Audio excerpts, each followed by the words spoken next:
Bienvenidos, el día de hoy vamos a presentarles nuestras charlas sobre los compuestos inorgánicos, óxidos ácidos y básicos. Nuestro grupo conformado por María Paula Vallarino, María Alejandra Tejera, Raquel Torres, Naid Chutillo y mi persona Valeria Zarzosa. Bienvenidos, mi nombre es Raquel Torres Morales y yo empezaré esta presentación hablándoles sobre los óxidos básicos. Bien, los óxidos básicos son compuestos binarios, es decir, que están formados por dos elementos. Si vemos el mapa conceptual, ubicado abajo mío en la parte izquierda, vemos que si se une un metal más un oxígeno, vamos a obtener un óxido básico. Por otra parte, si se une un no metal más un oxígeno, vamos a obtener un óxido ácido, que más adelante mis compañeras hablarán sobre él. Ahora bien, en los óxidos básicos, el oxígeno está unido a un metal. El oxígeno actúa con esta oxidación -2 y los metales con estas oxidaciones positivos. Claro está, todos los metales pierden electrones por los que siempre van a ser cationes, así que su estado de oxidación siempre va a ser positivo. Tenemos que tener presentes que un estado de oxidación no es lo mismo que una valencia. El estado de oxidación es la carga eléctrica de un elemento dependiendo de cuántos electrones ese átomo es capaz de perder o ganar. En cambio, la valencia es la cantidad de enlaces que ese átomo hace, por lo cual no va a llevar signo. Ahora vamos a ver cómo se nombran estos compuestos en las distintas nomenclaturas. Es muy fácil. Primero la nomenclatura tradicional. Hay que escribir la palabra óxido, haciendo referencia al grupo funcional de los óxidos. Luego el nombre del metal y listo. Este sería el caso en que el metal solamente tuviera un estado de oxidación. Si tiene dos o más estados de oxidación, se utilizan los sufijos oso e ico. Oso para el menor estado de oxidación e ico para el mayor estado de oxidación. Luego tenemos la nomenclatura stock, donde igual hay que escribir la palabra óxido más el nombre del metal y, entre paréntesis, hay que representar su estado de oxidación en números romanos, el estado de oxidación del metal. Y por último, tenemos la nomenclatura sistemática, en la cual se utilizan los prefijos griegos, mono, di, tri, tetra, penta, hexa, etc. Tiene este orden. Primero se coloca el prefijo, luego la palabra óxido. El prefijo indicaría cuántos oxígenos hay en el óxido básico. Luego el prefijo de nuevo y el nombre del metal, indicando cuántos metales hay en ese óxido básico. Por ejemplo, veamos el segundo en la tabla que está en la parte inferior derecha. El óxido cuproso. Es cuproso porque estaría utilizando la menor valencia del cobre en este caso. Monóxido de dicobre porque solamente hay un oxígeno, mono, y dicobre porque hay dos cobres, dicobre. Y por último, la nomenclatura stock, óxido de cobre con valencia, con esta oxidación, disculpen, 1, entre paréntesis, indicando que el cobre tiene un estado de oxidación número 1. Y así los óxidos básicos se forman muy fácilmente, y esto se debe a que la mayoría de los elementos de la tabla periódica reaccionan con el oxígeno, claro está, a condiciones normales de presión y temperatura. Es por ello que los óxidos básicos incluso muy comúnmente se forman indirectamente.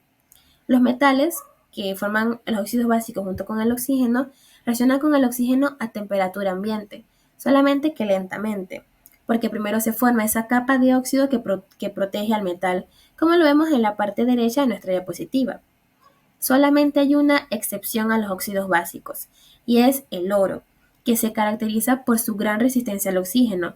Es por ello que su óxido, que es el óxido áurico, es necesario crearlo por métodos indirectos, ya que no se puede oxidar de manera natural. Los óxidos básicos, al estar formados por un metal y un oxígeno, forman enlaces iónicos, porque los metales, como sabemos, siempre van a ser cationes, y el oxígeno aquí está utilizando su estado de oxidación -2, o sea, el negativo, o sea que va a actuar como un anión. Esto hace que se forme un enlace iónico, que origina compuestos sólidos iónicos con altos puntos de fusión y altos puntos de ebullición. Por ejemplo, veamos el ejemplo del óxido de sodio. La imagen que ven en el centro es la representación molecular de ese compuesto. Lo rojo vendrían siendo los átomos de oxígeno y lo morado los átomos de sodio. Como vemos, su punto de fusión es muy elevado y de hecho se sublima. Cuando alcanza este punto de fusión se sublima, es decir, que pasa al estado sólido directamente al gaseoso. El óxido de sodio lo podemos encontrar como polvo blanco o grumos y es muy común para hacer lo que son vidrios y cerámica, solamente que no se utiliza en su forma bruta. Lo que hacen es que lo hacen reaccionar con el agua formando hidróxido de sodio. Pero este es un compuesto muy peligroso para el ser humano porque reacciona muy bruscamente con el agua. De hecho, explota. Los óxidos básicos en la medicina. Los óxidos básicos se utilizan en medicina en diversas formas, principalmente como ingredientes activos en medicamentos. Por ejemplo, el óxido de magnesio se utiliza como un antiácido para aliviar la acidez estomacal y como suplemento de magnesio. El óxido de zinc se utiliza en ungüentos y cremas para tratar quemaduras, irritaciones de la piel y como protector solar también. Ahora vamos a hablar sobre los beneficios. En los beneficios podemos destacar las propiedades neutralizantes. Los óxidos básicos como el óxido de magnesio y el óxido de aluminio tienen propiedades neutralizantes que los hacen útiles en el tratamiento de trastornos gastrointestinales como la acidez estomacal y la indigestión. Ayudan a neutralizar el exceso de ácido en el estómago, aliviando así el malestar. También podemos destacar la protección de la piel. Algunos óxidos básicos como el óxido de zinc y el óxido de titanio se utilizan en protectores solares para proporcionar protección contra los rayos ultravioletas.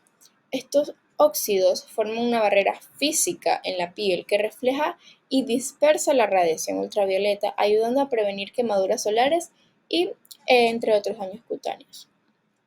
Propiedades desinfectantes. Algunos óxidos básicos, como el óxido de calcio, tienen propiedades desinfectantes que se pueden utilizar para tratar heridas y quemaduras menores. Ayudan a prevenir la infección y promueven la cicatrización. Suplementos minerales. Algunos óxidos básicos, como el óxido de magnesio y el óxido de hierro, se utilizan como suplementos minerales para tratar deficiencias específicas de nutrientes en el cuerpo. Ahora vienen las desventajas. Posibles efectos secundarios gastrointestinales. El uso excesivo de óxidos básicos como antiácidos puede causar efectos secundarios gastrointestinales como diarrea o estreñimiento, dependiendo del tipo de óxido y de la dosis administrada. Potencial de toxicidad. Algunos óxidos básicos pueden ser tóxicos en dosis excesivas. Por ejemplo, el óxido de magnesio en dosis altas puede causar una toxicidad, especialmente en personas con problemas renales. Posibilidad de reacciones alérgicas. Aunque son raros, algunas personas pueden experimentar reacciones alérgicas a los óxidos básicos, especialmente cuando se aplican tópicamente en la piel de forma de ungüentos o de cremas. La interacción con otros medicamentos. Algunos óxidos básicos pueden interactuar con otros medicamentos, reduciendo su eficacia o aumentando los riesgos de efectos secundarios. Es importante consultar a un médico o un farmacéutico antes de combinar diferentes medicamentos. En resumen, podemos decir que los óxidos básicos ofrecen una variedad de beneficios en medicina, desde el alivio de trastornos gastrointestinales hasta la protección de la piel contra los daños solares. Sin embargo, es importante usarlos con precaución y bajo la supervisión de un profesional de la salud para evitar posibles efectos secundarios y complicaciones.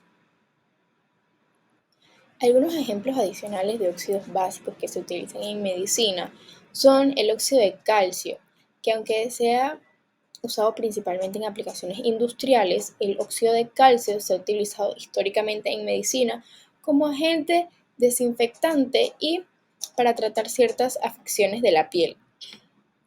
El óxido de aluminio se utiliza como antiácido para tratar la indigestión ácida y el reflujo ácido. También se encuentra en muchos medicamentos para el alivio del malestar estomacal. El óxido de hierro. Aunque principalmente se utiliza en la industria, algunas formas de óxido de hierro se utilizan en medicina, como en suplementos de hierro para tratar la deficiencia del mismo. Óxido de magnesio. Se utiliza como un laxante para aliviar el estreñimiento ocasional y como un antiácido para aliviar la acidez estomacal. El óxido de titanio. Se encuentra en muchos protectores solares como un filtro físico que protege la piel de los daños causados por los rayos ultravioletas. Y estos fueron algunos de los diferentes óxidos básicos que se pueden utilizar en la medicina para los diversos fines. Ahora les vamos a hablar sobre los óxidos ácidos, también conocidos como oxácidos. El óxido ácido es un compuesto químico formado por un elemento no metálico o un no metal y el oxígeno. También se conoce como un anhídrido o un anhídrido ácido. Es súper importante en la industria química y en la fabricación de productos como plásticos, pinturas, medicamentos o fertilizantes.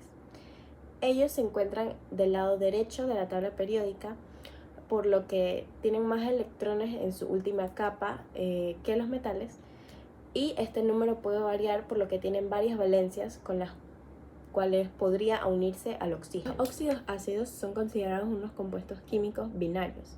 Como podemos ver aquí, tienen una fórmula general de XO subíndice N, donde X representa el elemento no metálico del compuesto o al oxígeno, y N es el subíndice donde está representado el número de átomos de oxígeno en el compuesto. Por ejemplo, el dióxido de carbono, CO2, es un compuesto óxido ácido, ya que está formado por la combinación del carbono con 2 átomos de oxígeno. Entre los componentes del óxido ácido podemos ver que van a variar dependiendo del elemento no metálico con el que esté combinado. El componente principal que siempre va a estar presente dentro de los óxidos ácidos es el oxígeno, quien va a formar enlaces covalentes con el no metal para crear una molécula estable. Del lado del no metal, él va a proporcionar los electrones necesarios para formar los enlaces covalentes y también determina las propiedades químicas del compuesto. Ejemplos de óxidos ácidos son el dióxido de carbono, CO2, como lo había mencionado, el dióxido de azufre, SO2, y el trióxido de azufre, SO3. En todos estos compuestos, el componente principal es el oxígeno, y el carbono y el azufre proporcionan los electrones necesarios para la formación de los enlaces covalentes. Ahora les voy a mencionar las propiedades principales o fundamentales que presentan los óxidos ácidos. Presentan 4 propiedades fundamentales. En la primera, las propiedades ácidas. Como el nombre lo dice, los oxácidos se caracterizan por tener el carácter ácido, lo que significa que ellos van a poder reaccionar con una base para formar sales y agua, como la podemos ver aquí en la imagen. Estas reacciones suelen ser exotérmicas, lo que los hace muy útiles en la producción de productos químicos. Como propiedad número 2 es la propiedad de oxidación o propiedades oxidantes. Los óxidos ácidos también tienen propiedades oxidantes, lo que significa que pueden reaccionar con otras sustancias donde le robarían electrones para poder realizar la reacción redox. Esta propiedad se utiliza en muchas aplicaciones industriales, como por ejemplo la producción del ácido sulfúrico. Propiedad número 3, propiedad higroscópica. Los óxidos ácidos tienen la facilidad de poder absorber la humedad del aire, lo que los convierte en excelentes absorbentes de agua. Esta propiedad se utiliza de diferentes maneras, como dentro de la eliminación de la humedad en la producción de gases. Y por último, las propiedades de reactividad. Los óxidos ácidos pueden reaccionar con muchos tipos diferentes de sustancias químicas, lo que los hace útiles en una variedad de aplicaciones industriales, como podemos ver en la imagen, en la producción de sustancias farmacéuticas o reactivos químicos. Ahora, para terminar de mencionar los aspectos importantes de los oxácidos, quiero mencionar un poco las características. Es importante destacar que de un solo no metal pueden formarse varios oxácidos. Asimismo, cada uno de estos compuestos mostrará propiedades diferentes, como cada quien va a tener su peso molecular, densidad, estabilidad química y, pues claro, como lo mencioné, su reactividad.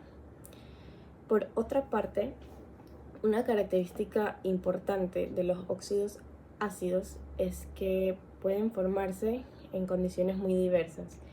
Entre estas condiciones estamos hablando de variaciones de temperatura y aspectos así. Ok, y por último, hablar sobre la nomenclatura de los óxidos ácidos. Para nombrar a estos compuestos inorgánicos, se recurre a los 2 métodos principales, según la UIPAC, que es por prefijos, y según la forma tradicional, con la palabra anhídrido. De la parte del IUPAC se toma en base la fórmula del óxido, y observando los subíndices, dependiendo del subíndice, claro está, se aplicarán prefijos del número di, tri, tetra, penta, hexa, hepta, dependiendo del número, para decir cuántos átomos de no metal y de oxígeno hay en ese compuesto. Como por ejemplo, podemos ver aquí el CO, que es el monóxido de carbono, también el CO2, el dióxido de carbono, N2O3, trióxido de nitrógeno, NO2, que es el dióxido de nitrógeno, y muchos más así. Del lado de la nomenclatura tradicional, en esta se escribe primero la palabra anhídrido y luego se va a acompañar del nombre del no metal y dependiendo de su valencia, si sea mayor o sea menor, si es menor se empieza con oso y si la valencia es mayor sería ico. Generalmente en estos sufijos se usan solo para dos valencias y si hay más óxidos del mismo elemento se usa la nomenclatura para ellos. Como por ejemplo el que podemos ver ahí, NO, es el óxido nítrico. También está el N2O, que es el óxido nitroso por su valencia. Y el P2O5, que sería el óxido fosfórico. Les voy a hablar de un ejemplo de un oxoácido que es el monóxido de carbono. Este es un gas, es incoloro, es sin sabor, sin olor y no irrita. Se produce por la combustión incompleta del carbón y es un gas que es muy tóxico para animales y personas. Y este se produce por, como dije, la combustión incompleta del carbón y puede ser por actividades humanas o fuentes naturales. Y la fuente humana más grande de monóxido de carbono es la combustión de los carros, el escape de los carros. Y puertas adentro va a depender de si tengamos estufas de queroseno o de gas, hornos, cocinas que usan madera, generadores o artefactos de gasolina. También el humo de tabaco aumenta los niveles de monóxido de carbono adentro. Todos estos son cosas que tenemos que tener en cuenta porque, ya como mencioné, es un gas tóxico. Como mencioné anteriormente, el monóxido de carbono es un gas muy tóxico. Lleva el nombre de asesino invisible, ya que como no tiene olor, no tiene color, no tiene sabor y tampoco irrita, es muy difícil darse cuenta. Y los síntomas que conlleva a veces no son, la gente los puede confundir con otras cosas, no se van a dar cuenta de que es el monóxido de carbono lo que está causando sus síntomas. Estos pueden ser dolor de cabeza, mareos, somnolencia y cansancio, debilidad, náuseas, vómitos, pérdida de conocimiento, convulsiones, palpitaciones, dolor de pecho y paro cardiorrespiratorio. Esto va a ocurrir cuando uno esté en un ambiente que la concentración de oxígeno sea baja y lo que haya es mucho monóxido de carbono. Entonces, cuando esto ingresa a nuestro organismo a través de los pulmones, de ahí pasa a la sangre y ocupa el lugar del oxígeno. Entonces, esto va a reducir la capacidad para transportar oxígeno de la sangre y hace que las células no puedan utilizar el oxígeno que les llega. Y esto afecta a todo el cuerpo, pero se marca más en el corazón y en el cerebro. Muchas intoxicaciones parecen intoxicaciones alimentarias, pues, gripes o eventos cardiovasculares. En niños pequeños que no pueden comunicarse puede simular un cuadro meningio por irritabilidad, llanto continuo y rechazo de alimento. Entonces es muy peligroso, es un asesino invisible y uno no se da cuenta hasta que te está matando. En el caso de sí darse cuenta que estamos teniendo una intoxicación de monóxido de carbono, lo primero que hay que hacer es ventilación, abrir las puertas y ventanas para ventilar el espacio, salir, retirarse o retirar la víctima del lugar contaminado para que pueda obtener aire fresco y lo más antes posible llevar a la víctima al hospital. Aunque ya haya recuperado conocimiento, es importante que reciba atención médica. ¿Cómo podemos prevenir estas intoxicaciones? Siempre es la ventilación, es el factor que marca cuando no hay ventilación y se acumula el monóxido de carbono, ahí es cuando se vuelve peligroso. Es importante tener la correcta evacuación de gases que puedan formar en el ambiente, en especial cuando tenemos aparatos que tengan combustión, como estufas de gas, calentadores, etc. Todo eso genera monóxido de carbono y es peligroso. Entonces hay que asegurar el buen funcionamiento de cualquier equipo de gas que tengamos en nuestro hogar, o también incluso los carros. Hay que tener mucho cuidado con eso y prevenir estar en un ambiente cerrado con una combustión. Y eso es lo más que uno puede hacer en el caso de tener una intoxicación y para prevenirla. Ok, para empezar, los óxidos ácidos también son conocidos como anhídridos ácidos y son compuestos químicos que reaccionan con el agua para formar ácidos. En el cuerpo humano no hay óxidos ácidos libres, pero existen compuestos que pueden formar ácidos en soluciones acuosas y contribuir a mantener lo que es el equilibrio ácido-base en el organismo. Sin embargo, existen lo que son los óxidos de nitrógeno, como el monóxido de nitrógeno y el dióxido de nitrógeno, que son compuestos óxidos ácidos que pueden tener múltiples efectos en el cuerpo, tanto beneficiosos como perjudiciales dependiendo de su concentración y de su contexto. Okay.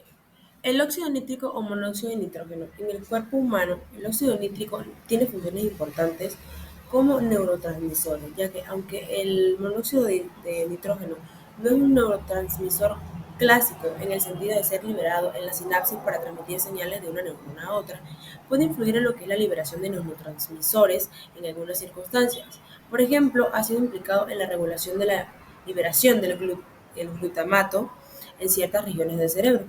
Además de eso, en el sistema cardiovascular es conocido por su papel como un potente vasodilatador. Y en el cerebro, él puede regular lo que es el flujo sanguíneo cerebral, lo que puede influir también en la función cerebral y la respuesta a la actividad neuronal. Además, ayuda a regular lo que es la presión arterial y la entrega de oxígeno y nutrientes en los tejidos. Además de eso, también el monóxido de nitrógeno desempeña un papel crucial en lo que es la respuesta inmune y en las funciones de las células endoteliales que recubren los vasos sanguíneos, regulando lo que es la inflamación y la coagulación sanguínea. A nivel respiratorio también se puede producir lo que es el monóxido de nitrógeno en las células epiteliales del tracto respiratorio y puede actuar como un agente antimicrobiano para defenderse contra los patógenos invasores. En resumen, el monóxido de nitrógeno desempeña una variedad de funciones reguladoras en el organismo, incluyendo lo que es la regulación del tono vascular, la neurotransmisión, la respuesta inmune, la señalización celular y la modulación del dolor. Estas funciones son fundamentales para mantener lo que es la homeostasis y la función adecuada de los diferentes sistemas del cuerpo humano, por lo cual tiene un efecto positivo en el cuerpo. Okay, ahora el dióxido de nitrógeno. El dióxido de nitrógeno es un gas tóxico que puede causar irritación en las vías respiratorias y exacerbaciones de enfermedades respiratorias como el asma y la enfermedad pulmonar obstructiva crónica, que es el EPOC. Cuando se inhala lo que en concentraciones elevadas el dióxido de nitrógeno. La exposición prolongada al dióxido de nitrógeno también puede dañar los pulmones y aumentar el riesgo de infecciones respiratorias. Además, es un precursor de lo que es la formación de ozono troposférico y de partículas finas en la atmósfera, que son contaminantes del aire asociados con una gran variedad de problemas de salud, como enfermedades cardiovasculares y respiratorias, e incluso la mortalidad prematura. Por lo que, a diferencia del monóxido de nitrógeno, el dióxido de nitrógeno tiene un efecto totalmente negativo en el cuerpo y, como mencioné anteriormente, en cantidades elevadas y exposición continua puede llegar a causar efectos irreversibles en la salud humana. Por lo que, dependiendo también de qué tipos de óxidos ácidos estemos en contacto, la función puede ser positiva o negativa, aunque en la mayoría de los casos el efecto es negativo. Existen pocas excepciones como lo son el monóxido de nitrógeno, que tiene un efecto positivo en el cuerpo. Muchas gracias.